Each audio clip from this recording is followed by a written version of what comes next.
നമസ്കാരം. ഒരു വർഷം അനേകം ഏകാദശികൾ ഉണ്ടാകുന്നതാണ്. എന്നാൽ ചില ഏകാദശികൾ വളരെയേറെ പ്രാധാന്യം ഉള്ളവ തന്നെയാകുന്നു. അത്തരത്തിൽ വളരെ വലിയ പ്രാധാന്യമുള്ള ഏകാദശിയാണ് സ്വർഗവാതിൽ ഏകാദശി അഥവാ വൈകുണ്ഠ ഏകാദശി. വിഷ്ണു ഭഗവാൻ തന്റെ വൈകുണ്ഠത്തിലേക്കുള്ള വാതിൽ തുറക്കുന്ന ദിവസം എന്നും സകല പാപങ്ങൾ ഈ വ്രതാനുഷ്ഠാനത്താൽ മാറ്റി ജീവിതത്തിൽ സർവ്വ ഐശ്വര്യം തന്നെ വന്ന് ചേരുന്നു എന്നാണ് വിശ്വാസം. ഇങ്ങനെ ചെയ്യുന്നതിലൂടെ ഭഗവാനെ നാം സ്വയം അറിയുകയും കാണുകയും ചെയ്യുന്നതിന് തുല്യം തന്നെയാകുന്നു. മറ്റ് ഏകാദശികൾ എടുക്കാൻ സാധിച്ചില്ല എങ്കിലും ഈ ഒറ്റ ഏകാദശി വ്രതം മാത്രം മതി പുണ്യം നേടുവാൻ. എന്നാൽ ഗുരുവായൂർ ഏകാദശി അനുഷ്ഠിച്ചവർ വൈകുണ്ഠ ഏകാദശി അനുഷ്ഠിക്കണം എന്നും വിശ്വാസമുണ്ട്. ഇന്നേ ദിവസം നാം പാപങ്ങൾ എല്ലാം ഇല്ലാതാവുകയും അതേപോലെ തന്നെ ആത്മാവിനെയും ശരീരത്തിനെയും ശുദ്ധി വരുത്തുന്നു എന്നുമാണ് വിശ്വാസം. ഭഗവാൻ നമ്മെ കൈപിടിക്കുന്നതാകുന്നു. ഡിസംബർ 23-നാണ് സ്വർഗവാതിൽ ഏകാദശി. അന്നേ ദിവസം വ്രതം എടുക്കുവാൻ സാധിച്ചില്ല എങ്കിലും ഈ വഴിപാടുകൾ ക്ഷേത്രങ്ങളിൽ ചെയ്യുന്നത് ഏറ്റവും ശുഭകരമാകുന്നു. ഈ വഴിപാടുകൾ ഏതെല്ലാമാണ് എന്ന് ഇനി മനസ്സിലാക്കാം. ഈ വഴിപാട് കഴിക്കുന്നതിന് മുൻപ് തന്നെ നാം ശ്രദ്ധിക്കേണ്ട കാര്യം അന്നേ ദിവസം വീടുകളിൽ അതിരാവിലെ ഉണരുക എന്ന കാര്യമാകുന്നു. കൂടാതെ അന്നേ ദിവസം വീടുകളിൽ വിളക്ക് തെളിയിച്ചതിന് ശേഷമാണ് ഈ വഴിപാടുകൾ നാം ചെയ്യേണ്ടത്. അതല്ല എങ്കിൽ തലേ ദിവസം തന്നെ ഈ വഴിപാടുകൾ ചീട്ടാക്കാവുന്നതുമാണ്. അത്തരത്തിൽ ചെയ്യുന്നതും ശുഭകരമാകുന്നു. എന്നാൽ ഏകാദശി ദിവസമാണ് വഴിപാടുകൾ നടത്തുന്നത് എങ്കിൽ ഇപ്രകാരം തന്നെ ചെയ്യുവാൻ ഏവരും ശ്രദ്ധിക്കുക. ഏകാദശിയുമായി ബന്ധപ്പെട്ട് നടത്തുന്ന വിശേഷാൽ പൂജയിൽ ഉൾപ്പെടുത്തുവാൻ ആഗ്രഹിക്കുന്നവർ പേരും ജന്മനക്ഷത്രവും കമന്റ് ബോക്സിൽ രേഖപ്പെടുത്തുക. എന്തെങ്കിലും പ്രത്യേകം ആവശ്യത്തിനായി പ്രാർത്ഥിക്കേണ്ടതായിട്ടുണ്ട് എങ്കിൽ ആ കാര്യവും രേഖപ്പെടുത്തുവാൻ ശ്രമിക്കുക. ഇന്നേ ദിവസം 2 നേരം, ഏകാദശി ദിവസം 2 നേരം ക്ഷേത്ര ദർശനം നിർബന്ധമായും നാം നടത്തേണ്ടതാകുന്നു. ശ്രീകൃഷ്ണ ക്ഷേത്രം അല്ലെങ്കിൽ വിഷ്ണു അവതാര ക്ഷേത്രത്തിൽ പൂർണ്ണമായ വിശ്വാസത്തോടെ ദർശനം നടത്തുക എന്ന കാര്യം നാം ചെയ്യുക. അതോടൊപ്പം ഈ വഴിപാടുകളും ചെയ്യേണ്ടതാകുന്നു. ഭഗവാൻ സകല ദുരിതങ്ങളും തടസ്സങ്ങളും മാറ്റുകയും അതോടൊപ്പം തന്നെ ഉയർച്ച നൽകും എന്ന വിശ്വാസത്തോടെ മാത്രം ക്ഷേത്രത്തിൽ ദർശനം നടത്തുകയും വഴിപാടുകൾ നാം നടത്തേണ്ടതുമാകുന്നു. ഇനി വഴിപാടുകളെ കുറിച്ചാണ് പരാമർശിക്കാൻ പോകുന്നത്. ഏവരും ഈ വഴിപാടുകൾ തീർച്ചയായും ചെയ്യുക. ഇന്ന് ക്ഷേത്രത്തിലേക്ക് ദർശനം നടത്താൻ ഇറങ്ങുന്നതിന് മുൻപ് ആദ്യം വീടുകളിൽ വിളക്ക് തെളിയിച്ച് എൻ്റെ ജീവിതത്തിൽ വന്നു ചേർന്നിരിക്കുന്ന സകല ദുരിതങ്ങളും കഷ്ടതകളും ഒഴിവാക്കണം എന്ന് പ്രാർത്ഥിക്കുക. അതിനുശേഷം ക്ഷേത്രത്തിൽ ദർശനം നടത്തുകയും ഇന്നേ ദിവസം പാൽപായസം ഭഗവാന് നടത്തുക.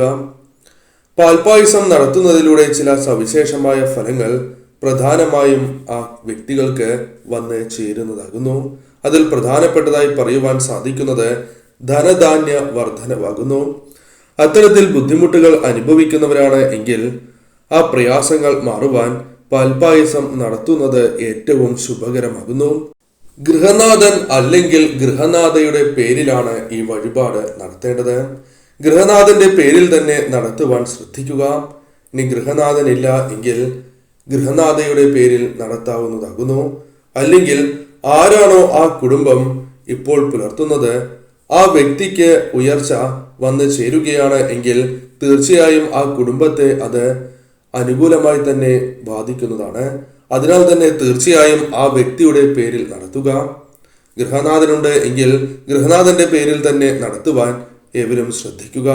ഇങ്ങനെ ചെയ്യുന്നത് സർവ്വ ഐശ്വര്യപ്രദമാണ് എന്ന കാര്യവും നാം ഓർത്തിരിക്കേണ്ടതാകുന്നു. ഇനി വിദ്യാർത്ഥികളുമായി ബന്ധപ്പെട്ടും ചില കാര്യങ്ങൾ നാം മനസ്സിലാക്കേണ്ടതായിട്ടുണ്ട്. വിദ്യാർത്ഥികൾക്ക് ബുദ്ധിയുമായി ബന്ധപ്പെട്ട കാര്യങ്ങൾക്കും വിദ്യയിൽ ഉയർച്ച നേടുവാനും ഭഗവാന് ഇന്നേ ദിവസം വെണ്ണ നിവേദ്യം നടത്തുന്നത് ഏറ്റവും ശുഭകരമാകുന്നു. അതിനാൽ തന്നെ ക്ഷേത്രത്തിൽ ദർശനം നടത്തുമ്പോൾ കുട്ടികളുമായി പോകുന്നതാണ് ഏറ്റവും ശുഭകരം. ഈ വഴിപാട് നടത്തി പ്രസാദം സ്വീകരിച്ച് ഭഗവാനെ പ്രാർത്ഥിക്കുകയാണ് എങ്കിൽ തീർച്ചയായും നിങ്ങളുടെ ജീവിതത്തിൽ കുട്ടികൾക്ക് വളരെയധികം ഉയർച്ച വിദ്യയുമായി ബന്ധപ്പെട്ട് വന്നു ചേരും.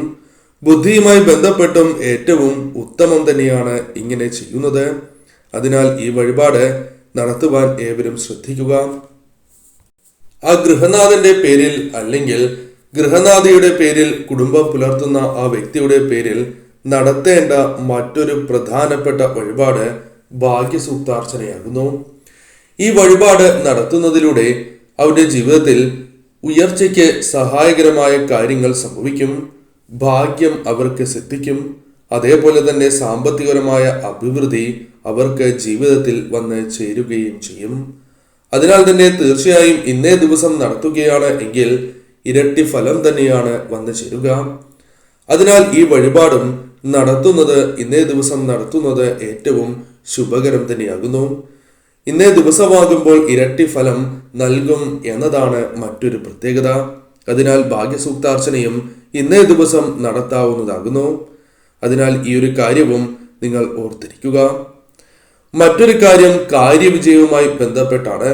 ഏത് കാര്യത്തിലും ഉയർച്ച നേടണം, ആ കാര്യങ്ങളിൽ വിജയം തനിക്ക് അനുകൂലമാകണം എന്ന് ചിന്തിച്ച് പ്രവർത്തിക്കുകയാണ് എങ്കിൽ തീർച്ചയായും അവർക്ക് വിജയങ്ങൾ കരസ്ഥമാക്കുവാൻ സാധിക്കും. എന്നാൽ ഇത്തരം കാര്യങ്ങൾ അനുകൂലമാക്കി മാറ്റുവാൻ നടത്തേണ്ട അതിവിശേഷപ്പെട്ട ഒരു വഴിപാടുണ്ട്. ഈ വഴിപാട് ഇന്നേ ദിവസം പ്രത്യേകിച്ചും നടത്തുകയാണ് എങ്കിൽ കാര്യവിജയത്തിന് അതിവിശേഷമാകുന്നു, അഥവാ ഇരട്ടി ഫലം തന്നെ നൽകുവാൻ സാധിക്കുന്നു എന്ന് തന്നെ പറയാം. മഞ്ഞപ്പെട്ട് ഭഗവാനെ സമർപ്പിക്കുക. ഭഗവാനെ ചാർത്തുകയാണ് എങ്കിൽ അത് തീർച്ചയായും നിങ്ങളുടെ ജീവിതത്തിൽ കാര്യവിജയത്തിന് സഹായകരമാകും. ജോലിയിൽ ഉയർച്ച നേടുവാൻ ഏറ്റവും ഉത്തമമാണ് ഇപ്രകാരം ചെയ്യുന്നത്. അതിനാൽ തന്നെ തീർച്ചയായും ഈ വഴിപാട് ഇങ്ങനെ നടത്തുവാൻ ഏവരും ശ്രദ്ധിക്കേണ്ടതാകുന്നു. മറ്റൊരു കാര്യം നാം ചെയ്യേണ്ടത് വീടുകളിൽ നിന്നും ദാരിദ്ര്യമുക്തി വരുത്തുവാൻ ചെയ്യേണ്ട അതിവിശേഷമായ ഒരു വഴിപാടാകുന്നു. ഇന്നേ ദിവസം നടത്തുന്നതും ഉത്തമം തന്നെയാകുന്നു. അതിനായി അവിൽ നിവേദ്യം നടത്തുക എന്ന കാര്യമാണ് നാം ചെയ്യേണ്ടത്. ഈ വഴിപാട് നടത്തുകയാണ് എങ്കിൽ തീർച്ചയായും ആ വ്യക്തികൾക്ക് സർവ ഐശ്വര്യം തന്നെ വന്നു ചേരും എന്ന കാര്യം ഓർക്കുക. ദാരിദ്ര്യമുക്തി വന്ന് ചേരുന്നതാകുന്നു. എന്നാൽ ഈ പരാമർശിച്ചിരിക്കുന്ന വഴിപാടുകൾ ഒന്നും നടത്തുവാൻ സാധിക്കുന്നില്ല എങ്കിൽ ഈ കാര്യം നിങ്ങൾ ചെയ്യുക. ഇന്നേ ദിവസം ഭഗവാനെ ദർശിക്കുകയും 1 രൂപ തലയ്ക്കുഴിഞ്ഞ് കാണിക്കയായി സമർപ്പിക്കുന്നതും ഏറ്റവും ശുഭകരമാണ് എന്ന കാര്യം ഓർത്തിരിക്കുക. ഇന്നേ ദിവസം തീർച്ചയായും കുടുംബാംഗങ്ങൾ ഏവരും ഒരുമിച്ച് ക്ഷേത്രത്തിൽ ദർശനം നടത്തുന്നതാണ് ഏറ്റവും ശുഭകരം. പകൽ സാധിച്ചില്ല എങ്കിൽ പോലും രാത്രിയിലാണ് എങ്കിലും ഇങ്ങനെ ദർശനം നടത്തുവാൻ ഏവരും ശ്രദ്ധിക്കേണ്ടതാകുന്നു. കൂടാതെ ഈ സമയം കുടുംബനാഥന്റെ പേരിൽ ഭാഗ്യസൂക്താർച്ചന അല്ലെങ്കിൽ കുടുംബനാഥയുടെ പേരിൽ ഭാഗ്യസൂക്താർച്ചന നടത്തി സാധിക്കുമെങ്കിൽ മഞ്ഞപ്പട്ട് കൂടി സമർപ്പിച്ച് ഭഗവാനെ പ്രാർത്ഥിക്കുക. ഇങ്ങനെ ചെയ്യുകയാണ് എങ്കിൽ പോലും തീർച്ചയായും നിങ്ങൾക്ക് ഉയർച്ച വന്നു ചേരും. ഈ വഴിപാട് ഏവരും നടത്തുവാൻ പ്രത്യേകം ശ്രദ്ധിക്കുക. തീർച്ചയായും നിങ്ങളുടെ ജീവിതത്തിൽ ഭഗവാന്റെ കടാക്ഷത്താൽ ഉയർച്ചകൾ വന്നു ചേരും.